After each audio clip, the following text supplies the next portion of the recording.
with you. You said that this is our country, and what better thing to do but to make it a better place for generations to come. But you've heard how different leaders have been speaking on this abduction matter.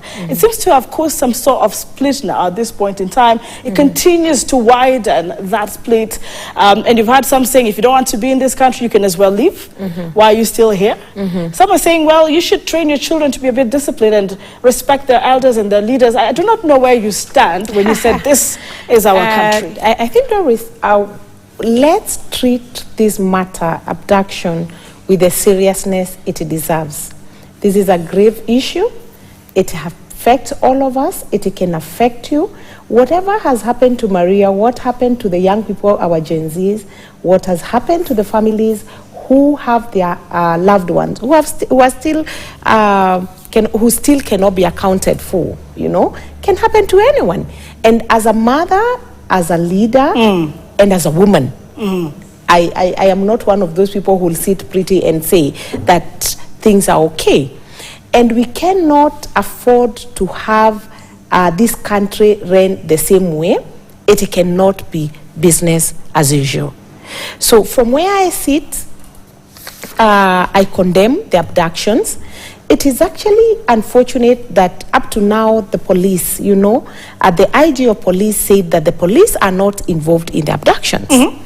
The president, who is the leader of government, has also come out to tell us that his government has got nothing to do with it. But he did acknowledge. But at the same time, we have members of his government who are going around telling us that we need to talk to our children. Right. You know, I've been thinking about this issue of talking to our children as a mother.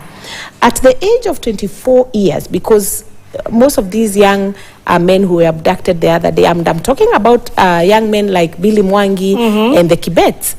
They are barely in their, say, between 23 and 25. At the age of 23, 25, I was just finishing university. So clearly, I was not under the control of my parents per se, because I was out there. I had started integrating with the community and with the society. Most likely, I was also working. So, I mean, you cannot blame the parents for whether it is the wrongdoings, as some of the politicians are calling it. You cannot blame the parents. I think, yes, we need to check some of the things that the leaders have mentioned, like the caricature and the cartoons and everything else that is on social media. But you cannot afford to blame us mothers and fathers of those children. All right. The other thing, when you tell us that if you are not comfortable with Kenya, we move to another country, where do you want us to go? We have got no other country to go to. This is our home. And I think it is time we learned how to live with each other, because we are all Kenyans. This is our home, and we are not leaving Kenya. We need to make Kenya a better place for all of us to live in. Very strong preliminary sentiments there.